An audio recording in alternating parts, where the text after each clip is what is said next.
राजा हुँदैमा नहुँदैमा विकास गरियो, हुँदैमा विकास गरियो भने पनि चाहिँ हामी राजा हुँदा र नहुँदामा हामीलाई त्यस्तो जनताले देशको मुक्ति र विकास खोजेको तपाईँ हामीले पहिचान खोजेका हौँ। हामीले हाम्रो हिजो चाहिँ गौरवशाली खसारको पहिचान खोजेका छौँ, मगराजको पहिचान खोजेका छौँ, कमुवारको पहिचान खोजेका छौँ, नेवारको पहिचान खोजे। हामी ऐतिहासिक पृष्ठभूमिबाट यो देशमा रहेका परापूर्व कालदेखिको राजनीतिक सिद्धान्तहरू परिवर्तन हुँदै जान्छ। अहिले एमाले र काङ्ग्रेसले राज गरिरहेका छन्। हिजो जावेश्वर राजले राज गरिरहेका थिए एउटा पार्टमा किराँतहरूले राज गरिरहेका थिए। हिजोको अवस्थामा राणाहरूले फेरि त्यसलाई गरे, पृथ्वीनारायण शाहले। भूगोलहरू त्यही रहन्छन्, जनता त्यही रहन्छन्, तर राजनीति गर्ने मान्छेहरूको सीमान्तहरू चेत भइरहेको छ।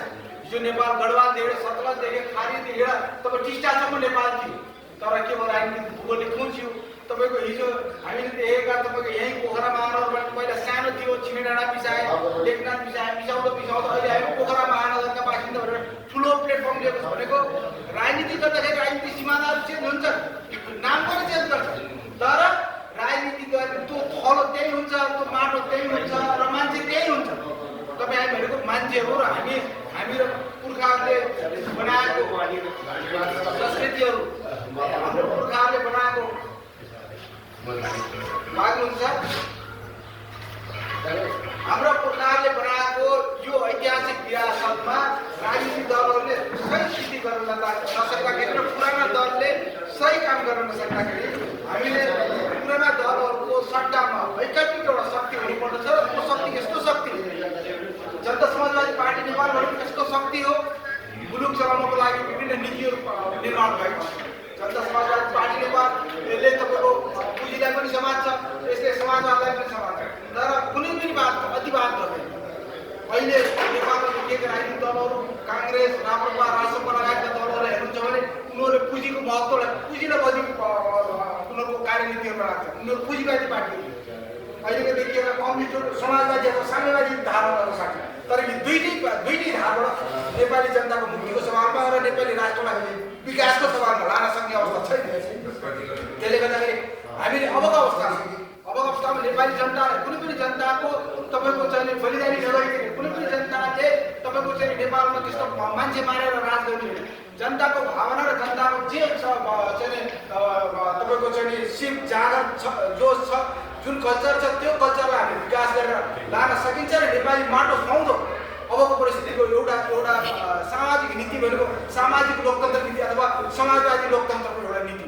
समाजवादी लोकतन्त्रको नीति भनेको न उदारवादतिर समाज छ, न तपाईँको चाहिँ त्यसले चाहिँ साम्यवादी समाज छ। त्यसको नीति भनेको मध्यस्थ नीति, तपाईँको चाहिँ मध्यमवर्गीय धार अथवा बिचको धारले समाजमा हरेक किसिमका तह तबका वर्ग, हामी जाति भाषा भाषी, महिला मुस्लिम सबै हामी समाजमा छौँ र त्यो समाजले एउटा मूल्य मान्यता निर्माण गरेको छ।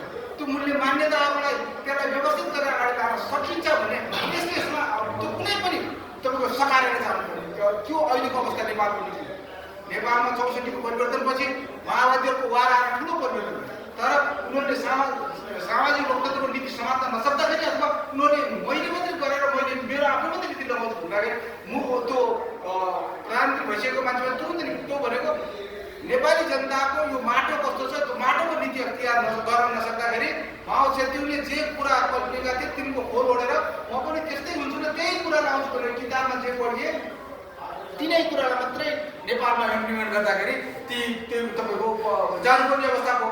तपाईँको कङ्ग्रेसहरूले 48 सालमा अत्याधिक बहुमत ल्याए, 19 सालमा तपाईँको 51 सालमा मध्यावधि जाँदा चाहिँ उनीहरूको बहुमत थियो, तर उनीहरूले के गरे आर्थिक उदारीकरणको नाममा उनीहरूले के गरे जसरी हुन्छ पैसा कमाऊ, के गरेर पैसा कमाऊ, भिरकुडी काठको कारखाना बेच्दै हो ल, माडवारीलाई छाडा जुत्ता बेच्दै हो ल, यो चलाउनुभन्दा सबै निजीकरण दिएपछि त्यो त पैसा त पैसै कमाउने त हो, तर आफ्नो पिता पुर्खाले बनाएको भूमि बेचेर पैसा कमाउँछु भन्दाखेरि के हो, त्यो उद्योग पनि भयो, उनको नीति पनि हो।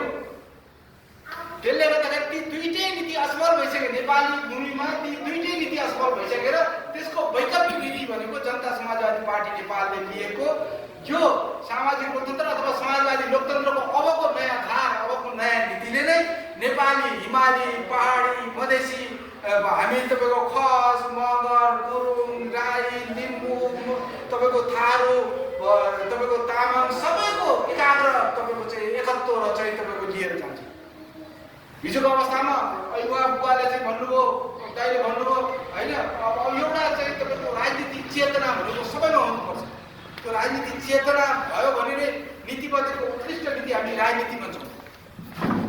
हरेक नीतिहरू हुन्छन्, समाज चलाउनको लागि, घर चलाउनको लागि, रोजगार चलाउनको लागि नीतिहरू हुन्छन् र त्यो नीतिबद्धको उत्कृष्ट नीति।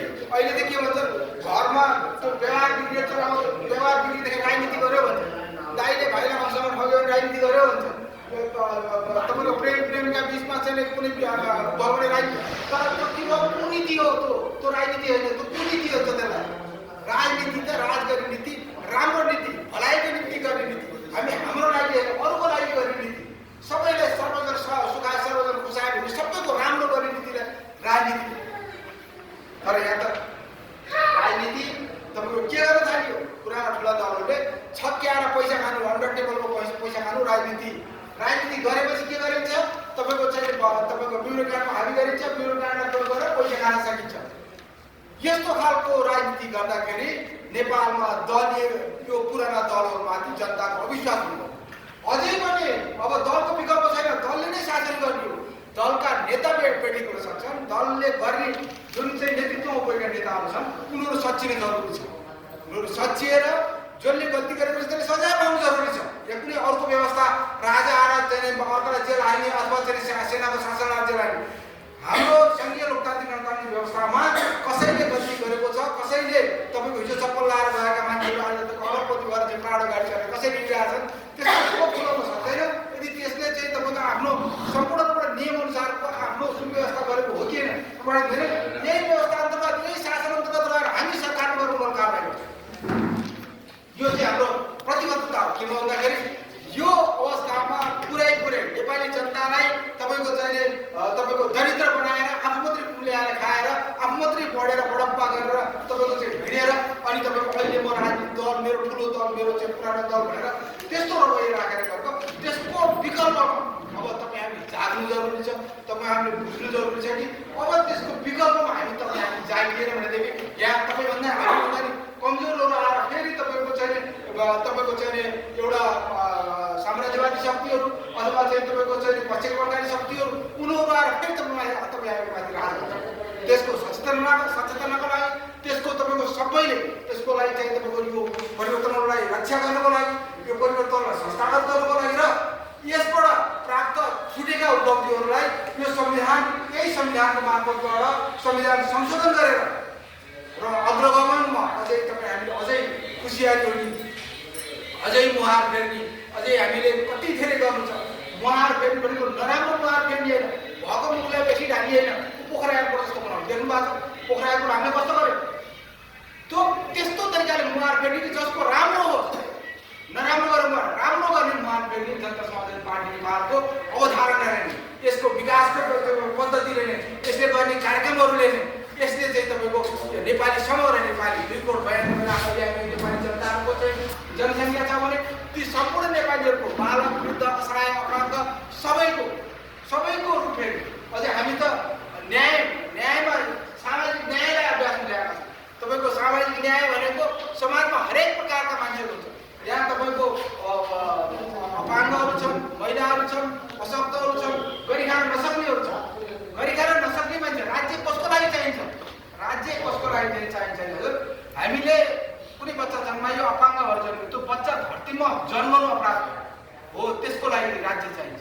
तपाईँ हामीले एउटा बच्चा जन्मियो तर चाहिँ के भयो, एउटा खुट्टै नटेक्ने भयो अथवा चाहिँ प्यारालाइसिस जन्मियो, त्यो मर्दैन, तर त्यसको लागि एउटा मान्छे राज्यले त्यहाँ लगाउनुपर्छ। राज्य अशक्तका लागि भोलि तपाईँ हामी कोही घरबारदेखि भएर चाहिँ सडकमा मान्छे पुग्यो, खाना नपाउने अवस्था पुग्यो, दरिद्र भयो, त्यो बेला राज्य चाहिन्छ। राज्य आफूलाई नसक्ने बेला राज्य त्यहाँ आवश्यकता हो, राज्य त्यहाँ चाहिन्छ। तर हामीलाई राज्य भनेको ठुला कडा मात्रै, अलि खाने अलि तपाईँको धनीमानीको लागि मात्रै, उनको शासन उनको सम्पत्ति रक्षा गर्नको लागि मात्रै राज्यको नीति बनेको देखिन्छ अहिलेसम्मको परिपाटी। योभन्दा पर्यटन जावेश्वर राजको 1450 स्थापित किसान साम्राज्यमा हेर्नुभयो भने त्यहाँ ताउला पकाएर जङ्गलमा शिकार खोजेर ल्याउने, ताउला पकाउने, बाँडेर खाने, जति परिवार छ त्यो श्रीमती एउटा छुट्टिएर बस्ने, त्यस्तो त्यो खालको चाहिँ तपाईँको परिपाटी त समाजवादी परिपाटी त त्यहाँ थियो। तर पछिल्लो समयमा यो राजनीतिक परिवर्तनसँगै अथवा नेपाललाई खसाङलाई गोर्खा राज्यमा विलय गराइसकेपछि पनि त्यो 22 र 24 राज्य त गोर्खा राज्यमा विलय हुने उनीहरू मानेकै थिएन। तर जबरजस्ती रूपमा तपाईँको चाहिँ कडाई बसेका चाहिँ 24 राज्यहरूलाई यता गोर्खा राज्यमा एकीकृत गरेर त्यो ठुलो राज्यलाई तपाईँको चाहिँ ल्याएर चाहिँ त्यहाँ काठमाडौँ केन्द्रित राजधानी सारिसकेपछि नेपालको चाहिँ तपाईँको पश्चिम नेपालमा रहेका चाहिँ जात तपसीहरू एकदमै ठुलो पछाडिएको पीडामा चाहिँ बस्नु